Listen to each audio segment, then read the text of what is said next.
Harvard University just recently released a study indicating that soda can be linked to death. Okay, so I have issues with the study. We'll discuss that, but before we do that, let me give you the results. They found that about 200,000 or 180,000 deaths worldwide occur because of the overconsumption of soda. Now, they noticed that the death rate is actually higher in poorer countries, especially in Latin America and the Caribbean. But when you look at the United States specifically, the researchers believe that soda-related deaths accounted for about 25,000 deaths in the United States in 2010. Now, this was a 5-year study, and they used worldwide info, some of which was provided by the World Health Organization.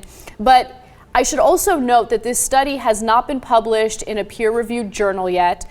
So I'm very curious to see what the methodology is. I'm curious to see if they could actually find like a causal link or if this is just correlation. Now, they point out cardiovascular disease, diabetes, cancer, a lot of chronic diseases. So what are the other factors that played a role? Like, can you really pinpoint that it's soda that caused this? Well, they're saying it's linked. That's another word for correlated with. There's no real way that they could say that it caused it, but they would say that, you know, if soda was introduced and was cheap to buy in this country starting in this year, we saw a rise in cardiovascular disease that correlated with it. I have friends. I've never been to Mexico, but I have friends who said that they saw, like, their family was around, there wasn't soda for a long period of time, or it wasn't common, or it wasn't affordable. It's become much more common and much more affordable, especially in the cities. And, you know, that combined with some westernization of the diet, the obesity rates in countries like Mexico, and they mentioned in their Latin American countries, just skyrocketed. And so, look, is it 180,000 preventable deaths per year? I have no idea, but it's almost certainly influencing it. Yeah, I think that it's definitely one factor in a long list of certain things that make you unhealthy, that make you fat. It's the availability of cheap processed foods that's also playing a role. So I think my biggest issue with the way we're handling the obesity epidemic is we're just like focusing on one thing and one thing only, when in reality there needs to be like a comprehensive plan to combat obesity. You can't just focus on soda. Now, with that being said, I just want to note that of course soda is extremely unhealthy. It doesn't matter if it's diet soda, it doesn't matter if it's regular soda, it's empty calories, it's not good for you, it has chemicals in it. I mean, this is all stuff that you guys already know. And I wish that we can be more convincing when it comes to drinking water or unsweetened iced tea or something that isn't so disastrous for your health. I mean, think about it this way.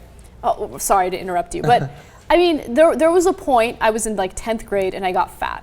And I got fat because I was drinking like juice. Juice is also not good for you. Too sugary. People think that it's healthy. It's not healthy. I was drinking juice, soda, all of that stuff. And then I realized instead of drinking the juice and the soda, if I just drink water, already I'm cutting out a ton of calories, right? So just doing that alone helped me lose the weight pretty quickly. That's true, but water historically doesn't come in very interesting flavors, though.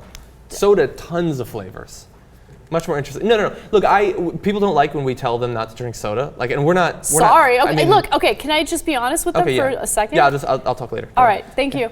I don't give a shit what you guys drink. You can drink like a 2-liter as soon as you wake up in the morning, right? I'm saying it because I care about people's health, right? Yeah. So I'm just giving advice. What you do with that advice is your business, right? So that's all it is. Yeah. Go ahead. Yeah, when we give tentative support for something like the New York City soda ban or something, which I don't even know if you support that. I don't think it should be banned, but you can tax things to make it more expensive or make it a little bit harder to find. Like we do that with cigarettes and alcohol and things like that already. And we're not saying that you should ban these things. Some people might say, well, you guys think that marijuana should be illegal, that can give you cancer and stuff like that, which I think is debatable. But we also think that it should be able to be taxed or regulated in some fashion. Of course. And we understand that deaths caused by soda are voluntary deaths to some extent. That's why most people say there shouldn't be any ban on things like high fructose corn syrup, because people are doing it to themselves.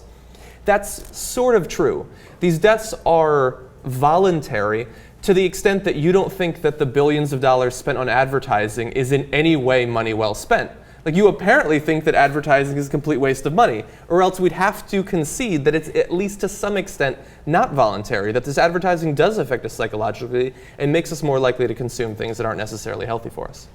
Yeah, definitely. I agree with you. I mean, and just to be absolutely clear, as if, what you said wasn't clear enough, I'm not for banning sodas. I'm for health campaigns. I'm for educating people, letting people know what the reality is. Because even though we all think that everyone is educated on how unhealthy soda is, that's not true. Yeah. There are people in middle America that drink soda on a regular basis and they think that it's totally fine. They think that you are supposed to have soda or juice or whatever it is, some high caloric beverage with every meal. But that's not the truth. Obviously, you have to let people know what they're doing to their bodies. So I think information and education is power, and that's all that I want to push for.